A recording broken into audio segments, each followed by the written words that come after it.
Programme جو اعلان کرتے ہیں 3 سال پہلے جو منایا گیا تھا باقاعدہ تنظیم نے اعلان کیا تھا کہ یوم الفتح کو یوم القرآن کو یوم الفتح کے طور پر منایا بڑا خاص دن ہے آج کا 15 رمضان آج تاریخ اسلامی کا وہ واقعہ پیش آیا تھا کہ جس واقعے کے ذریعے سے یہ طے ہو گیا تھا کہ اسلام ایک طاقت کے طور پر سامنے آ رہا ہے. تو اس کا واقعہ تھوڑا سا میں آپ کو سناؤں گا اور پھر اس کے بعد اس کے اندر جو تھوڑے سے 2-4 میسیج میں جو پیغامات ہیں ان کو بھی انشاءاللہ ہوا یہ تھا کہ حضور اکرم صلی اللہ علیہ وسلم کو جیسا کہ میں نے کل آپ کو بتایا تھا مکہ مکرمہ میں کافروں نے مقصد ہے وہاں مسلمانوں کو جینا بدل مسلمان مکے میں زندگی بسر نہیں کر پا رہے تھے. اتنی تکلیفیں اور اتنی اذیتیں مسلمانوں کو کافروں کی طرف سے پہنچائی جا رہی تھی. اللہ تبارک و تعالیٰ نے اس بات کی اجازت دے دی مسلمانوں کو کہ تم یہاں سے ہجرت کریں. چنانچہ حضور اکرم صلی اللہ علیہ وسلم نے مسلمانوں سے یہ بات کہی کہ یہاں سے تم مدینہ منورہ چلے کیونکہ مدینہ منورہ میں کچھ لوگ مسلمانوں کو کہتے اور اس بستی والے سے مدینہ منورہ میں مسلم کے لوگوں سے حضور کا معاہدہ ہو گیا تھا. انہوں نے حضور اکرم کو اور مسلمانوں کو اپنے نام بنا دینے کا وعدہ کر دیا. چنانچہ مسلمانوں کو حضور اکرم نے بھیج دیا اور سب سے آخری میں نام رسول وہاں پہنچے. حضرت ابوبکر کے ساتھ ہجرت کا واقعہ ہے اور انشاءاللہ بعد میں بتاؤں گا. تو مسلمان ہجرت کر کر چلے گئے تھے. حضور اکرم صلی اللہ علیہ وسلم کی ہجرت فرما کر مدینہ منورہ تشریف لے گئے تھے. کافروں نے ان کا کچھ پیچھا نہیں کیا تھا.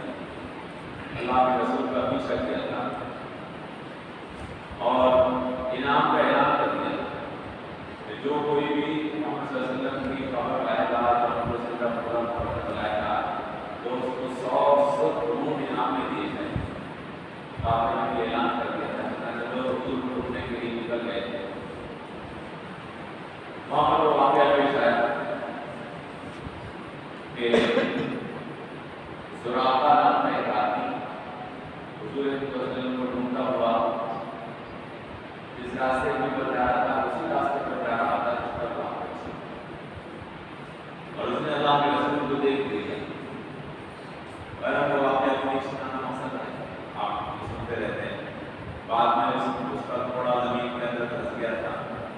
اللہ کے رسول نے اس کو ایک فرماننامہ لکھ کر دیا تھا کہ جب ہم مکہ فتح کریں گے تو تمہارے اوپر تمہیں امن دی جائے گی اور تمہیں کوئی فکر نہیں کی جائے گی. شریف بات ہے.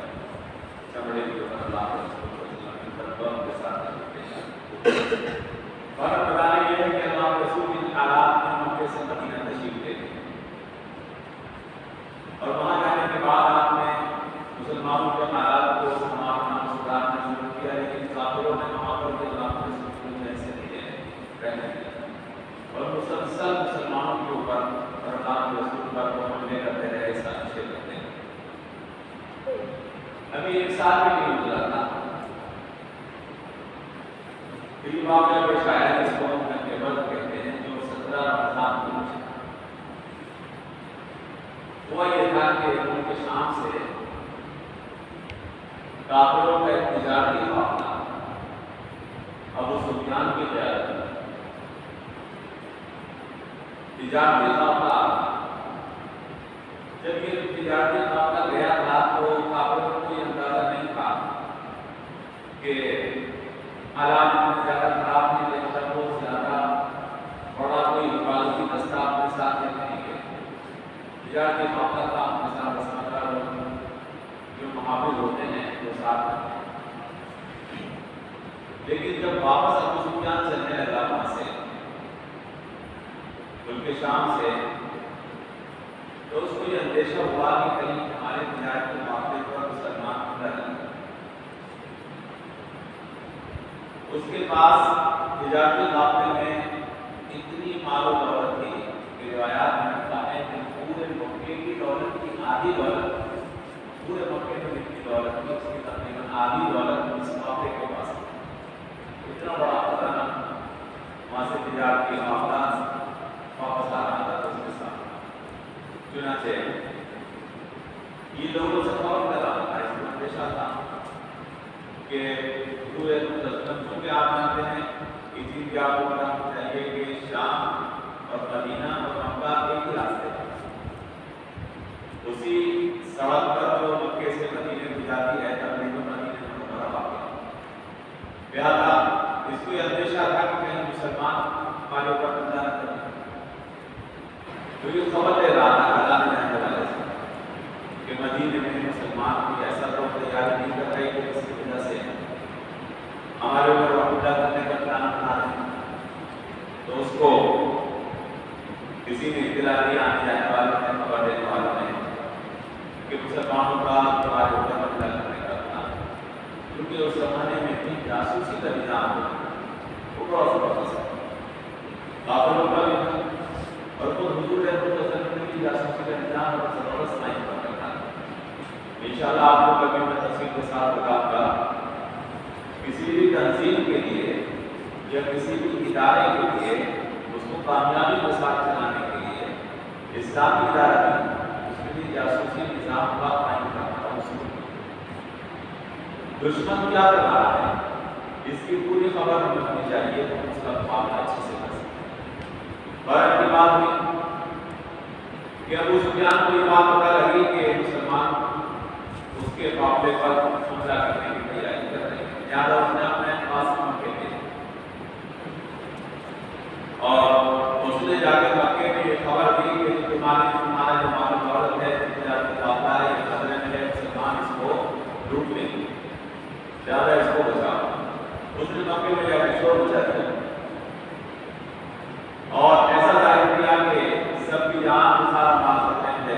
اس قافلے کے اندر مکے کے تقریباً ہر گھر کا مال جو تجارت کے لیے لوگ لے کر گئے، کچھ خود لے کر گئے تھے اور کچھ انہوں نے دوسروں کو دے دے کہ ہمارا تجارت مال لے جائے، تقریباً ہر گھر کا مال لہٰذا مکے میں بحران ہوا اور مکے میں زبردست لشکر 1000 آدمی کا تیار،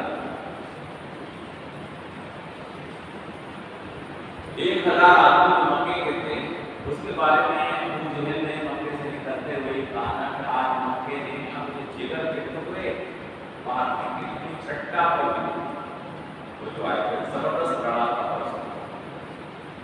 حضور صلی اللہ علیہ وسلم کو اپنے نظام سے اس بات کا پتہ لگ گیا کہ کافر 1000 فوج کا لشکر لے کر مدینے کی طرف آ گئے۔ اللہ کے رسول صلی اللہ علیہ وسلم نے مشورہ کیا مسلمانوں سے اور مسلمانوں کو بٹھا کر یہ کہا کہ دیکھو، ایک تو تجارتی خاقان ان کے شام سے آ رہا ہے جس میں مال و دولت ہے، اور ایک فوجی خاقان ان کے ساتھ جو زبردست طاقت کے ساتھ ہتھیاروں کے ساتھ آ رہا ہے۔ اب یہ مشورہ کر کے بتاؤ کہ ہمیں کس کے مقابلے پر جانا چاہیے، کیا ہمیں تجارتی مقابلے پر جانا چاہیے مسلمانوں سے مشورہ یا ہمیں فوج کے مقابلے پر جانا چاہیے، یہ مشورہ ہوتا ہے۔ دیکھیے میں آپ کو بتاؤں، مشورہ جو ہوتا ہے، جو امیر مشورہ دیتا ہے وہ لوگوں کے ذہن معلوم کرنے کے لیے مشورہ اس لیے بھی کیا جاتا ہے کہ قوم کا مزاج کیا ہے۔ لہٰذا کچھ لوگوں نے مشورہ دیا کیونکہ حضور صلی اللہ علیہ وسلم نے یہ فرمایا کہ اللہ نے اس سے وعدہ کیا ہے کہ تم جس قافلے کے مقابلے پر بھی جاؤ اللہ کو پتہ دے گا، اللہ تبارک و تعالیٰ تم دونوں قافلوں میں سے تجارتی قافلے پر حملہ کرو گے تو کامیاب ہو گے، اور اگر فوجی قافلے پر حملہ کرو گے تو بھی کامیاب لیکن اللہ نے وعدہ کیا کہ ایک قافلے میں سے دونوں قافلوں میں سے ایک کو چنے. اب بتاؤ تمہارا کیا ہے؟ تو کئی لوگوں نے مشورہ دیا کہ اللہ کے رسول مسلمان کے حالات بڑی ضرورت کے ساتھ ہم بہت پریشان ہیں.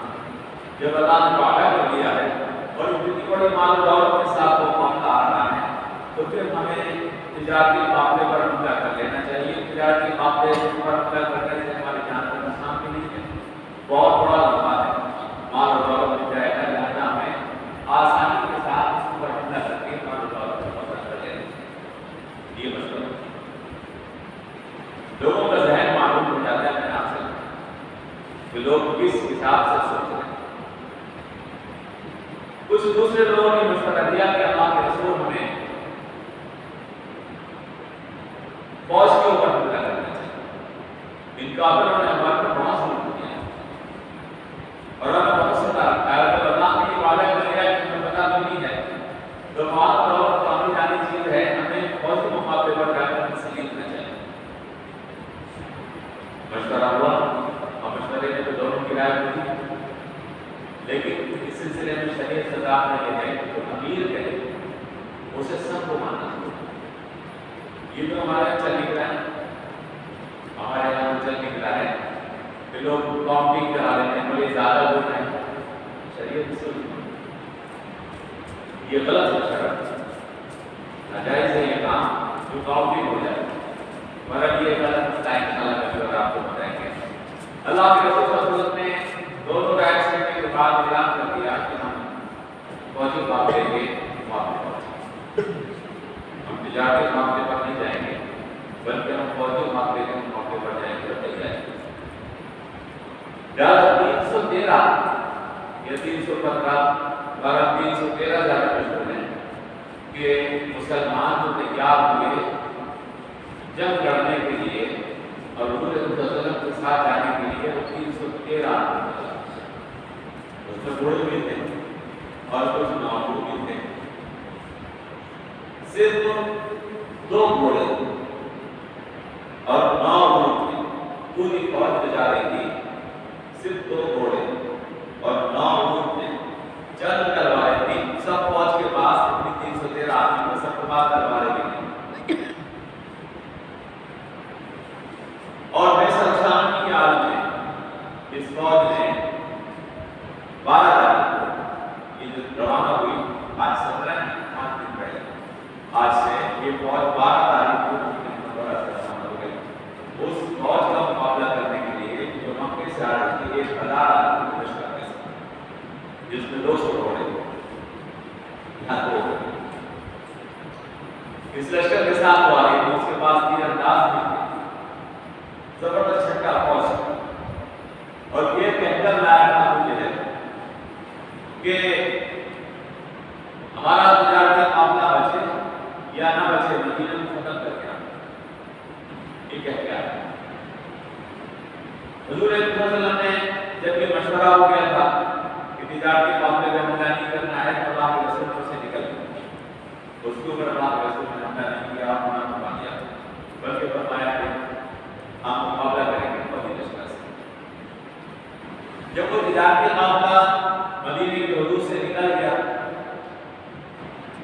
تو یہ مشرکین مکہ کا جو لشکر تھا اس کے اندر 2 رائے ہوئی.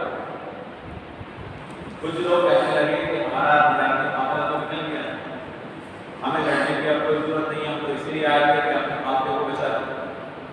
لہٰذا وہ ہمارا نکل گیا ہے، ہم مدینے جانے کی ضرورت نہیں. اور کچھ لوگ کہنے لگے کہ ہمیں اس قصے کو، مسلمانوں کے قصے کو ختم ہی کر دینا چاہیے، کیونکہ بار بار یہ خطرے پیدا ہو کے ہمارے کام ہو جاتے رہتے ہیں. لہٰذا اتنی بڑی فوج ہم لے آئے ہیں، اس فوج سے مدینے کو ختم ہی کر دیں، اس بستی کو ختم کریے اور راستے میں سے تاکہ ہمارے لیے خطرہ نہ ہو. آپ اندازہ کر سکتے ہیں کہ حالات مدینے کی کل آبادی 1500 کے قریب، جس میں یہودی مدینے کی کل آبادی 1500 کے قریب اور 1000 کا لشکر اس کے اوپر حملہ کرنے کے لیے آ رہا اور مقابلے کے لیے بالکل نہتی فوج. اللہ کے رسول صلی اللہ علیہ وسلم کی بات پر بھروسہ کر کے میدان آج کا دن 17 رمضان مبارک جس میں آج آ گئے۔ حدیث سے بات میں آیا کہ اللہ کے رسول صلی اللہ علیہ وسلم نے جو میدان سجایا، اللہ کے رسول نے میدان بدر ایک کنویں کا نام، وہاں پر ایک کنواں ہے، تو اس کی وجہ سے اس کو جنگ میں بدر کہا جاتا ہے۔ بدر کی جنگ یعنی وہ میدان جس میں بدر کا کنواں ہے، اس میں جو جنگ ہوئی تھی اس کو جنگ میں بدر کہا جاتا ہے۔ اللہ کے رسول صلی اللہ علیہ وسلم نے میدان سجایا، کافروں کا لشکر کے سامنے تھا اور اپنا اللہ کے رسول اللہ کر رہے تھے۔ اللہ کا وعدہ تو ہے پتہ تھا، لیکن اسباب کے دائرے کے اندر دیکھ رہے تھے تو بالکل کچھ نظر نہیں آتا۔ لڑائی کیسے ہوگی؟ بوڑھے لڑیں گے، بوڑھے کیسے لڑیں؟ یہ بچے کیسے لڑیں گے اس فوج سے؟ اور وہ خوشیاں منا رہے تھے اس چیز کے اوپر، شراب کباب میں چل رہا تھا کہ اب تھوڑی دیر رہ گئی مسلمانوں کا کیا چلیے۔ جب اللہ کے رسول صلی اللہ علیہ وسلم دعا مانگتے رہے، اللہ کے رسول دعا مانگتے رہے، پروردگار اگر یہ مقتول جوان آج ختم ہو گئی تو اس زمین پر تیرا نام لینے والا کوئی نہیں، پروردگار کی مدد کر۔ اس یہ چیز آپ کو سمجھنی ہے، ہمارے مقام رسول کے الفاظ سے۔ حضرت ابو بکر صدیق رضی اللہ تعالیٰ عنہ دیکھ رہے تھے اللہ کے رسول گزار و قطار ہوتا گڑگڑاتا ہوا اللہ کے سامنے۔ آپ نظر کیجیے پیغمبر، اور پیغمبر کے قوم کو سید الانبیاء، لیکن اللہ تبارک و تعالیٰ کے ساتھ اس کا اندازہ ہم نہیں لگا پاتے کہ وہ کیسی عظیم ذات ہے۔ جو ہوتا ہے وہ ہوتا تو اللہ کی ذات، اللہ کے حکم سے، جو ہوتا ہے ہوتا اللہ کے حکم سے۔ یہ پیغمبر ہے، جبرائیل کے پاس کچھ لے کر آتے ہیں، صرف یہ تو کہہ دیا کہ بدر تمہیں ہوگی، لیکن اس کے بعد اللہ کے رسول پیش ہے، پتہ ہوگی تو کیسے ہوگی؟